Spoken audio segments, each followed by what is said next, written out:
Previously, I showed you how to connect the EcoFlow and get it working with a solar panel.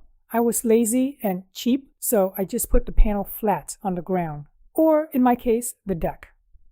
Later on, I found out that's terrible for two reasons. First, the panel needs to be angled toward the sun to catch more of the solar rays. Second, with it being at an angle, rain, water, and snow can easily slide off. You do not want puddles or stagnant water on the panels for an extended period. Today, we're going to do a quick setup of this eco-worthy mount onto a 400 watts panel. Start with the panel's black side facing down. The EcoFlow kit came with everything you'll need and with extras. Everything is well made, built to last. Lay the bar on top of the panel. Here you can see that I can lift it up to decrease the angles of the markings on the rails.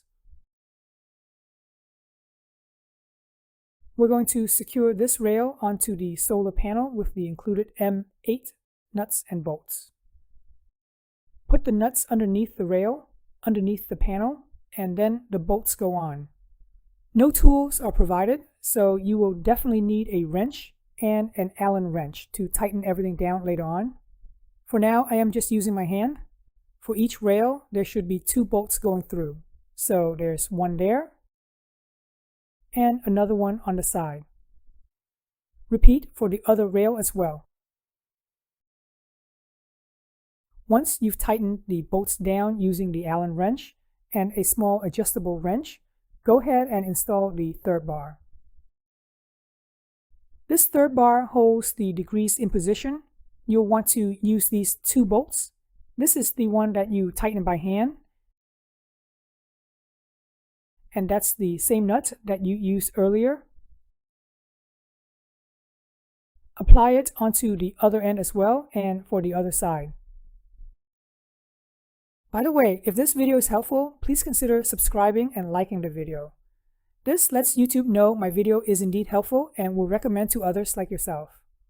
It's pretty nice that they included extras because you'll have plenty. There's the 4 bolts. These are self-tapping metal. You can mount it onto metal roof or any metal structures. Here's another one. Myself, I won't be screwing it onto roof. I won't be screwing it down. I'll be actually using cinder blocks. So I have to order 4 more metal bars here, going across there, across here, and another bar going down this way to secure it all down with cinder blocks. Alright, hopefully you found this video helpful. I really appreciate you guys subscribing to my channel, liking this video, and thanks for watching.